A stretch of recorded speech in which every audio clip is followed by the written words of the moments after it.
3 years ago, she sat in a graduation ceremony at the Rafa Nadal Academy, listening to Iga Swiatek give a speech about being tenacious. The world no. One handed her a diploma and told the assembled players, "I hope you'll give 100% to whatever you do." On Saturday, July 4, 2026, Eala took those words to heart, and she delivered a performance that left the center court crowd breathless, the defending champion stunned, and an entire nation of 115 million people erupting in celebration. The 29th seed from the Philippines walked onto the most iconic court in tennis and did what no one thought possible. She dismantled the defending Wimbledon champion in straight sets. She saved set points, broke Swiatek's will, and became the first Filipino in history to reach the 4th round of a Grand Slam. And when it was over, she threw herself to the ground, covered her face with her hands, and let the tears flow. Was this the biggest upset of Wimbledon 2026? Or the moment Eala announced herself as a genuine Grand Slam champion in the making? 3 years ago, Eala sat in a graduation ceremony at the Rafa Nadal Academy, watching Iga Swiatek deliver a commencement speech. The poll was world no. Won and had just won her 3rd French Open title. She handed Eala her diploma that day. Standing before the assembled players, Swiatek offered a piece of advice that would echo far beyond that auditorium in Manacor. "I hope you will be tenacious," she told them. "I hope no matter what you do in the future years, if you're going to do it the best way possible, I'm sure you'll have no regrets at the end." Eala took those words to heart. 16 months before that center court showdown, on the hard courts of Miami, Eala had introduced herself to the tennis world. Ranked outside the top 100 at just 19 years old, she produced the performance of her young career. She stunned Swiatek 6-2, 7-5 in the quarterfinals, part of a remarkable run where she defeated 3 Grand Slam champions, Swiatek, Jelena Ostapenko and Madison Keys, en route to the semifinals. That victory transformed her profile, particularly in the Philippines, where she became a national sporting sensation. But Swiatek, as champions do, responded. A month later, on the red clay of Madrid, the Pole rallied from a set down to defeat Eala 4-6, 6-4, 6-2. The head-to-head was tied at 1-1. The rivalry was born. Now they would meet for the 3rd time. Their first encounter on grass. Their first at a Grand Slam. And this time, the stakes couldn't have been higher. Swiatek arrived as the defending Wimbledon champion, a 6-time major winner. But she had struggled with consistency all year. No titles in 2026, and a shaky start to her title defense that left her in tears after a tight 3-set opening match. Eala, meanwhile, had been building toward this moment. She had won the WTA 125 title on the Birmingham grass courts in the build-up to Wimbledon. She had reached the semifinals of the Berlin Open, where she stunned world number 2 Elena Rybakina and number 8 Elina Svitolina. She had entered Wimbledon as the No. 29 seed. The first Filipina ever seeded at a Grand Slam. On court 3 she had already made history, becoming the first player from the Philippines to reach the 3rd round of a major in the Open era. Now, center court awaited. The head-to-head was locked at 1-1. The defending champion stood across the net and a nation of 115 million people was watching. The first set was an epic in its own right. 84 minutes of tennis that would be remembered for generations. Swiatek, the defending champion, had every reason to feel confident. She had won 6 Grand Slam titles. She had conquered this court before. And in the opening games, she looked every bit the champion she was. She struck first, breaking Eala's serve to take a 2-1 lead. The center court crowd, packed with Filipino flags and roaring supporters, held its breath. But Eala refused to break. She responded immediately, breaking right back to level the set. The left-hander from the Philippines was finding her rhythm. Her ground strokes were precise. Her movement was fluid. She was not intimidated by the occasion. Eala broke again for 5-3. She held a set point to close out the opener. But Swiatek, the champion, the fighter, refused to go quietly. She produced 3 consecutive forehand winners to escape and level at 5-5. The momentum swung back and forth like a pendulum. Both players refused to give an inch. Swiatek squandered a breakpoint for 6-5 with a missed return, and the set headed to a tiebreak. And what a tiebreak it was. Eala built a 5-2 lead, courtesy of relentless returning that forced Swiatek onto the back foot. The center court crowd roared. The Filipino fans were on their feet. But Swiatek, as champions do, clawed her way back. She won 4 consecutive points to reach set point, threatening to steal the set from Eala's grasp. The tension was unbearable. Every point was a battle. Every rally was a test of wills. Eala saved that set point with an unreturned serve. Then another set point slipped away as Swiatek netted a forehand. And finally on her fourth set point, Eala sealed it as Swiatek missed a forehand long. The tiebreak score, 11-9. The first set was hers. Swiatek smiled at the end of the set, but it was a smile of disbelief. She was soon shouting at her entourage in the stands, before slamming her racket on a chair. The defending champion was rattled. Eala, meanwhile, soaked up the roaring applause from a thoroughly entertained crowd. She gestured for more noise. She was in her element. She was where she belonged. Swiatek walked off center court, with a smile stretched across her face, a smile that masked something far more troubling beneath the surface. She had just lost an 84-minute first set, a psychological blow from which champions rarely recover. As she disappeared down the tunnel, the smile evaporated. Moments later, shouts echoed from the players' area. She was arguing with her entourage. Her main coach, Francisco Roig, appeared to deliver a sobering assessment. "She is not beating you, you are losing." He was right. Whatever reset Swiatek hoped to find during that brief break, it never came. Eala returned to center court with a fire that had been building since that first set triumph. She pressed her foot to the floor and never let up. The left-hander's powerful baseline shot-making rattled Swiatek from the very start of the second set. Eala broke Swiatek's serve immediately. Then she broke her again. In the blink of an eye, she had raced to a 3-0 lead. The center court crowd roared. The Filipino fans were in a frenzy. Swiatek looked lost. Her quality dipped in and out like a flickering light. She managed to retrieve one of the breaks, offering a glimmer of hope. A champion's fight back. A flicker of the brilliance that had carried her to 6 Grand Slam titles. But she gave the break away in the very next game. The frustration was written all over her face, a mask of disbelief that she could not hide. The statistics told a damning story. Swiatek finished the match with 44 unforced errors, a staggering number for a player of her caliber. She hit 5 double faults to just 1 ace. Her second serve, usually a reliable weapon, became a liability. She landed 77% of her second serves but won only 32% of those points. Across the entire match, Eala captured 57 service points to Swiatek's 34. The defending champion had been outplayed in every department. Swiatek's struggles were not just physical, they were mental. In the tiebreak, she had 2 set points but failed to convert. The first arrived on her forehand after she had worked the point perfectly, but she failed to trust her finishing instinct. She missed 3 backhand returns in the tiebreak that would normally be regulation shots for her. The uncertainty in her attacking game was typified by a series of drive volleys on key points, shots she usually plays well. She hit the ball straight back to her opponent time and time again. "Yeah, sometimes it was like that," Swiatek admitted afterwards. "I can't really explain the mishits on the drive volleys because I usually play those shots well. So yeah, it happens." But the most telling admission came when she reflected on her mentality in the critical moments. "In the tiebreak, I remember that when it got tight, I slowed down a bit," she said. She was brave enough to play a little faster. You need to be brave at Wimbledon to win those points. It was hard for me to find the right balance between the pace that has cost me some matches this year, because I was playing too fast and staying solid. I didn't find that balance today, and I lost. She played better in the important moments. Eala served for the match. Swiatek put her under pressure, saving the first 2 match points.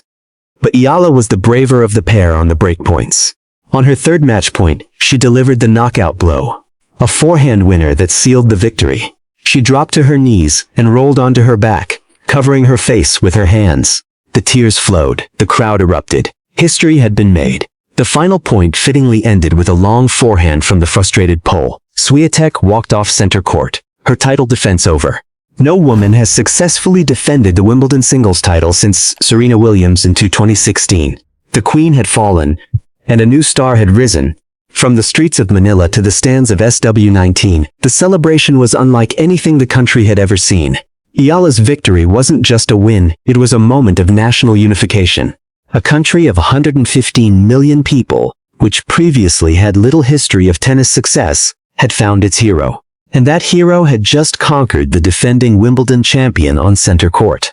The scenes inside center court were nothing short of extraordinary. A sea of Philippine flags waved from every corner of the stands. Filipino fans had filled the iconic stadium, turning the most prestigious tournament in tennis into a de facto home match for the 5'9" lefty.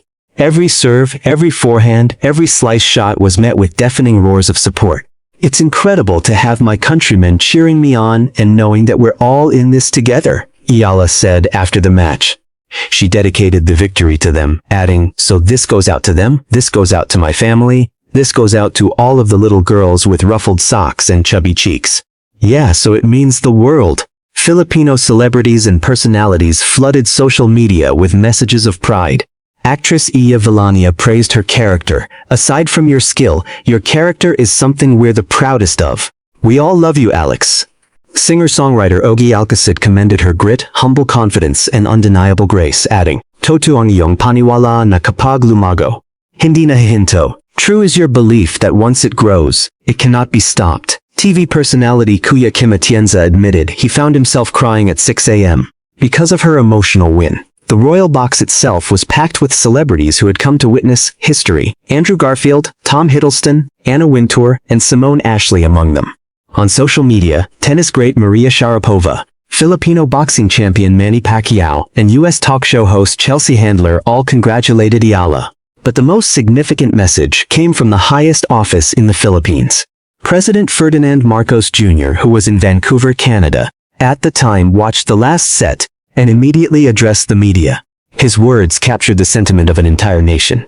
"Birin mo mayroon na tayong player, babay pa, na nanalo sa third round in Wimbledon." Tennis does not operate at a higher level than Wimbledon, so she's really world class. She's terrific. Congratulations, Alex. Keep it up. We'll all be here. The whole Filipino nation is cheering you on. We know that you are fighting for making proud and bringing luster and honor to the Philippines.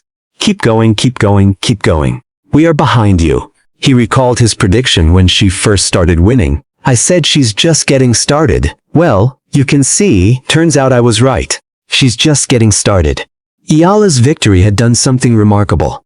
It had united a nation of 115 million people. From the president to the celebrities, to the fans in the stands and the families watching back home. The Philippines was erupting in celebration. And Alex Eala was at the center of it all. The tears had dried, the celebrations had begun. But for Alex Eala, the victory over Swiatek was just the beginning. "Obviously, because I'm emotional does not mean I'm satisfied," she said after the match. "So next round." The words hung in the air like a promise. A declaration that the 21-year-old from Quezon City was not content with simply making history. She wanted more. And standing in her way was Jasmine Paolini, the 13th seed from Italy, and the 2024 Wimbledon runner-up. The 30-year-old Italian had just demolished Maria Sakkari 6-1, 6-2 in the third round, announcing her own arrival in the second week of a Grand Slam for the first time since Roland Garros 2025. She was a three-time WTA champion, an Olympic doubles gold medalist, and a player who had been here before. But Eala had beaten her before too. Their only previous meeting came in February 2026, in the second round of the Dubai Duty-Free Tennis Championships. Eala had taken down the then world No. 8 in front of a raucous sold-out crowd, winning 6-1, 7-6-5. It was her third career top 10 win. Now, on the grass of Wimbledon, they would meet again. The stakes were higher, the stage was bigger, and both players knew exactly what was on the line. Paolini, for her part, was under no illusions about the challenge ahead. "I know I'm gonna play Eala," she said. "I think the game of Eala suits very well to grass. She showed a great level in Berlin. I think she's a very dangerous player here." Eala, too, was preparing for a battle. "I think she's a great player. She is a great fighter, especially it was not an easy match in Dubai for me. It will not be an easy match here either," she said. "But then again, every match is a different story. So, I'm gonna do my best to prepare for that one, and focus all my energy, and in trying to improve and do better." The winner would face either Ukrainian Marta Kostyuk or American Ashlyn Kruger in the quarterfinals. A win there would put Eala into her first Grand Slam semi-final. A place among the sport's elite. A step closer to a dream that had once seemed impossible. The road ahead was daunting. But Eala had already proven that she could beat the best. She had beaten Swiatek. She had beaten Rybakina. She had beaten Svitolina. She had beaten Paolini. And she had beaten the doubts that had followed her for an entire year. "I think it's going to be tough for me," she had said before the Swiatek match. "I'm going to try to make it tough for her as well." She had done exactly that, and now she was ready to do it again. The legacy of this moment was still being written. But one thing was certain. Eala had arrived. The defending champion had fallen, a new star had risen, and the Philippines would never be the same. The defending champion had fallen, a new star had risen, and an entire nation of 115 million people erupted in celebration. On Saturday, July 4, 2026, Eala walked onto center court at Wimbledon and did what no Filipino had ever done before. She defeated the defending champion in straight sets, 7-6, 11-9, 6-2. She saved 2 set points, broke Swiatek's will, and became the first player from the Philippines to reach the 4th round of a Grand Slam in the Open era. It was a victory that had been years in the making. 3 years ago, Eala sat in a graduation ceremony at the Rafa Nadal Academy, watching Iga Swiatek deliver a commencement speech. The Pole handed Eala her diploma and told the assembled players, "I hope you will be tenacious. I hope no matter what you do in the future years, if you're going to do it the best way possible, I'm sure you'll have no regrets at the end." Eala took those words to heart. She had learned on the hard courts of Miami last year that she was capable of defeating Swiatek. She had come armed with 11 grass court wins this summer, including victory over Wimbledon 2022 champion Elena Rybakina. And she had walked onto center court wearing a white sun visor etched with a Tagalog phrase, "Kapag lumago, hindi na hihinto." Once it grows, it cannot be stopped. On this day, it grew. And it could not be stopped. I went to train every day after school with my ruffled socks, light-up shoes, and chubby cheeks. To younger me, this is everything. It's incredible to have my countrymen cheering me on, knowing that we are all in this together. This goes out to them, my family, and all the girls with ruffled socks and chubby cheeks. It means the world. The victory had transformed her from a promising talent into a national icon.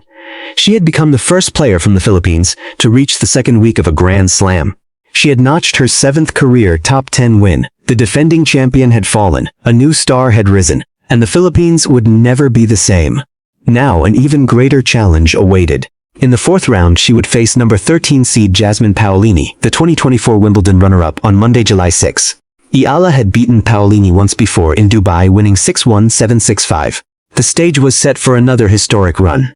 "Obviously, because I'm emotional does not mean I'm satisfied," Eala said. So next round. Was this the moment Eala announced herself as a genuine Grand Slam champion in the making, or just the first chapter in a story that's only just beginning? Talith Theory.